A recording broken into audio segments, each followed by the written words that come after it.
गुढीपाडव्याच्या सर्वांना खूप खूप शुभेच्छा। तसं तर मला गुढी उभारण्यासाठी आज थोडा उशीरच झाला होता, कारण मुलांना सुट्टी लागली आहेत आणि ते काय लवकर उठून आवरत नाहीत। त्यांचं आवरलं की सगळ्यात आधी मी पहिलं काम गुढी उभारायलाच घेतली होती आणि एवढा पक्ष्यांचा किलबिलाट सकाळी खूप छान वाटायचं। चैत्राची नवी पहाट आणि मराठी नववर्षाची नवीन सुरुवात, तर असं झाडांना फुटलेली पालवी आणि सगळ्यांना असं सुट्ट्या लागल्यामुळं खूप छान वाटत होतं, प्रसन्नते वातावरण। आणि आमच्या सगळ्यांच्या खाली पण गप्पा चालल्या होत्या, कारण सगळे खाली जमले होते फोटो काढण्यासाठी। तर आधी मी सगळ्यात गुढीपाडव्याची पहिली गुढी उभारली आणि त्यानंतर रांगोळी काढायची राहिली होती, रांगोळी काढून घेतली, पूजा केली आणि आज माझी देवघराची पूजा पण राहिली होती। तर तिकडं सौरभने ह्या देवघराची पूजा करून घेतली। त्यानंतर मी खाली आले थोडं सगळ्यांसोबत फोटो काढण्यासाठी। सगळ्यांनी आम्ही एकत्र आल्यावर थोड्या साड्या घातल्यावर आमच्या गप्पा चालू असतात, तेवढ्यात पाणीही आलं। आपल्याला कितीही सण असला तरी रोजची कामं काही चुकत नाही। त्यानंतर बाहेरचा नळ मुलांनी काय आज तोडून टाकला होता दगडाने, त्यानंतर वरून पाणी घेऊन गेले आणि आता सुरुवात झाली आहे पुरणपोळीच्या स्वयंपाकाला। आणि सगळे आज खूप क्यूट दिसत होते आणि सगळ्यांनी छान असा मेकअप केलेला।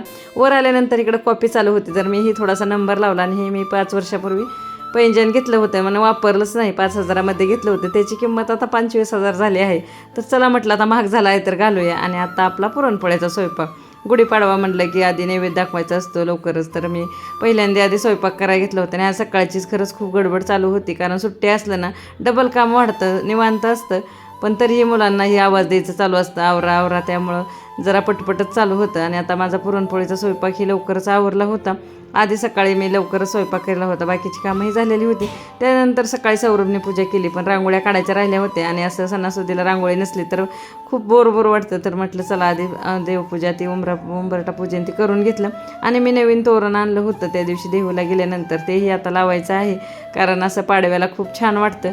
आणि त्यानंतर मी जेवण केलं आणि मला गुरुवार होता तर उपासही आज दुपारी सोडला। आणि हा पुरणपोळ्याचा पसारा आत्ता जर नाही आवरलं तर त्यानंतर जेवल्यानंतर तर आवरूच वाटत नाही।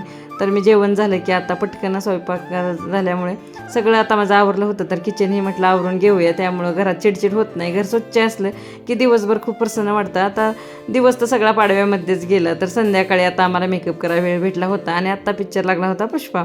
तर पिक्चर बघत आता आमचं चालू होते मस्ती टाईम आणि थोडा मेकअपही। तर आमचा सौरभ तर खूप फॅन आहे आज पुष्पा पिक्चर आणि तेलुगू पिक्चर खूप बघतो, तर तो टी व्ही पुढचा उठतच नव्हता आणि ही दिवसभर कंटाळून जसा झोपे गेलेला। आणि त्यानंतर आता कुठं उठल्यानंतर त्याला भूक लागली होती संध्याकाळी 12 वाजता, तर सौरभनं दोघं काहीतरी बनवत होते दोघांना खाण्यासाठी आणि आमचं चिप्स चालू होतं। पिक्चर एन्जॉय केला आणि आता सौरभन दोघांची रेसिपी चालू आहे उठल्यानंतर। आजचा पाडवा तर खूपच छान गेला, सगळे एकत्र असले खूप छान वाटतं आणि ह्या काही पाडव्याच्या मेमरीज। तर चला भेटूया पुढच्या व्लॉगमध्ये।